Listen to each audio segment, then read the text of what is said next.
she told Stevie Ray. "I'll do my best." "On 3, Darius said, with the shears poised to close on the feather end of the arrow. 1, 2, 3. Then everything happened fast. He'd clipped off the end of the arrow like he'd just cut through a tiny twig. "Cover it!" he barked the command at me, and I'd pressed the gauze against the inch or so of arrow that still stuck out of the front of Stevie Ray's chest, squarely between her boobies, while he moved around behind her. Stevie Ray's eyes had been squeezed closed. She was breathing in short little panting gasps again, and sweat was beading her face. "Again, on 3. Only this time you push against the end of the arrow," Darius said. I'd wanted to stop everything and scream, "No! Let's just wrap her up and take our chances getting her to a hospital." But Darius had already begun counting. 1, 2, 3.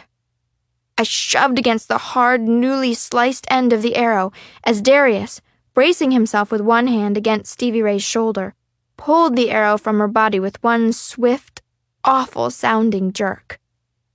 Stevie Ray did scream. So did I. So did Aphrodite. And then Stevie Ray slumped forward into my arms. "Keep the gauze pressed against the wound." Darius quickly and efficiently cleaned the newly exposed hole in Stevie Ray's back. I remember repeating over and over, "It's okay. It's okay. It's out now. It's all over now." Looking back, I remember that Aphrodite and I had both been sobbing. Stevie Ray's head had been pressed against my shoulder, so I couldn't see her face. But I could feel wetness leaking down my shirt. When Darius lifted her gently and laid her back on the bed so that he could dress the entry wound, I felt a jolt of pure fear stab through me. I'd never seen anyone look as pale as Stevie Ray. Anyone who was still alive, that is. Her eyes were squeezed tight shut, but red-tinged tears made horrible tracks down her cheeks, the slight pink in stark contrast to her almost transparent, colorless skin. "Stevie Ray? Are you okay?" I could see her chest rising and falling, but she hadn't opened her eyes and she wasn't making any noise. "I'm still here," she whispered the words with long pauses between them. "But kinda floating above y'all."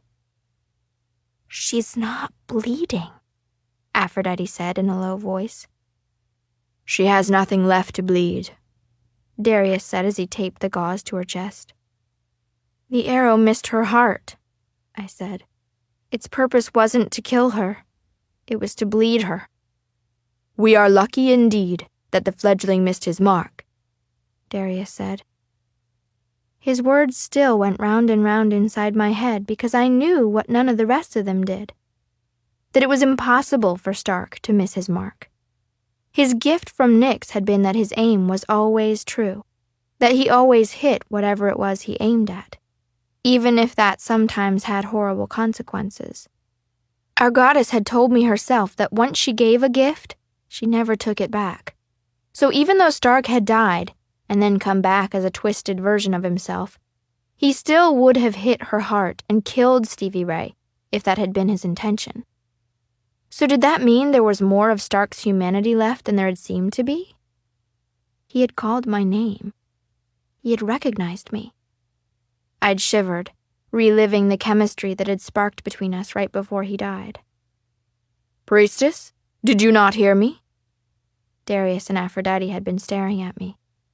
"Oh, sorry, I was distracted by..." I hadn't wanted to explain that I was thinking about the guy who had almost killed my best friend. I still didn't want to explain that. "Priestess, I was saying, if Stevie Ray doesn't get blood, this wound, though it missed her heart, could very well be the death of her." The warrior shook his head while he examined Stevie Ray. "Though I cannot tell you for sure that she will heal. She is a new kind of vampire, and I do not know how her body will react. But were she one of my brother warriors, I would be very concerned." I had drawn a deep breath and readied myself before saying, "Okay, well, forget waiting for the twins in their bloodmobile.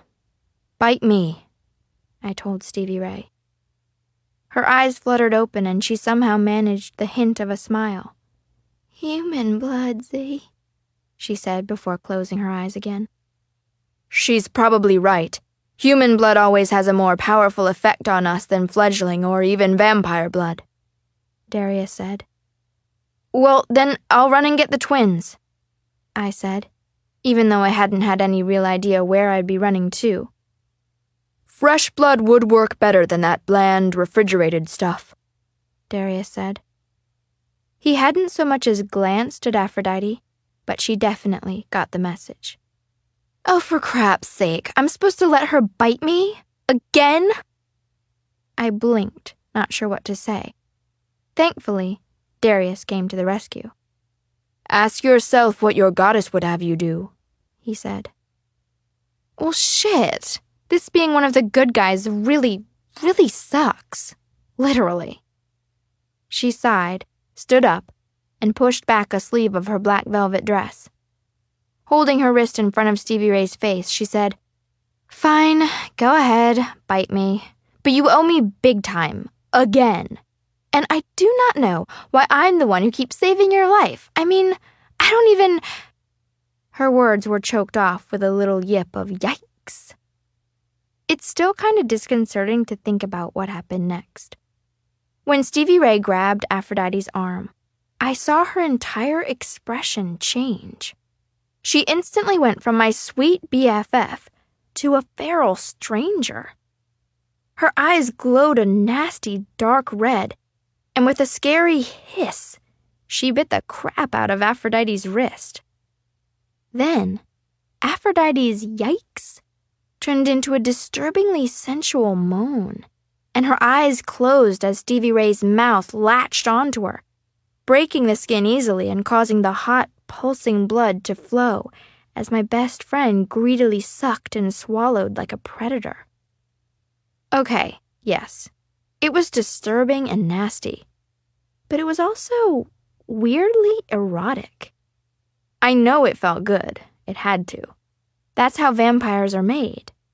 Even being bit by a fledgling will cause the bitee, a human, and the biter, a fledgling, both to experience a very real jolt of intense sexual pleasure. It's how we survive. The old myths about vamps ripping open throats and taking victims by force is pretty much bullpoop. Well, unless someone pisses off a vamp pretty badly. And then, even though his or her throat is being ripped out, the bitee would probably like it. Anyway, we are what we are. And from observing what was going on with Stevie Ray and Aphrodite, it was clear that red vampires definitely had the whole bring your human pleasure phenomenon going. I mean, Aphrodite had even leaned suggestively into Darius, who wrapped an arm around her and bent to kiss her, as Stevie Ray continued sucking on her wrist. The kiss between the warrior and Aphrodite had so much sizzle to it, I swear I could almost see sparks flying. Darius held her carefully so that he didn't cause Stevie Ray to wrench her wrist. Aphrodite wrapped her free arm around him and gave herself to him with an openness that showed exactly how much she trusted him. I felt guilty watching, even though there was an undeniably sexy beauty to what was happening between them. Okay, awkward. Seriously, could have gone my whole life without seeing that. I'd looked away from Stevie Ray and company to see the twins standing just inside the blanketed door. Aaron was holding several packets of what were obviously bags of blood. Shawnee was holding a bottle of some kind of red wine in a glass, as in the typical kitchen variety that Mom pours the iced tea into. Duchess pushed past them and came wagging doggily into the room with Jack close behind him. "Oh my God, girl-on-girl action while the guy gets the benefits?" Jack said. Interesting. To think some guys would really find that a turn-on.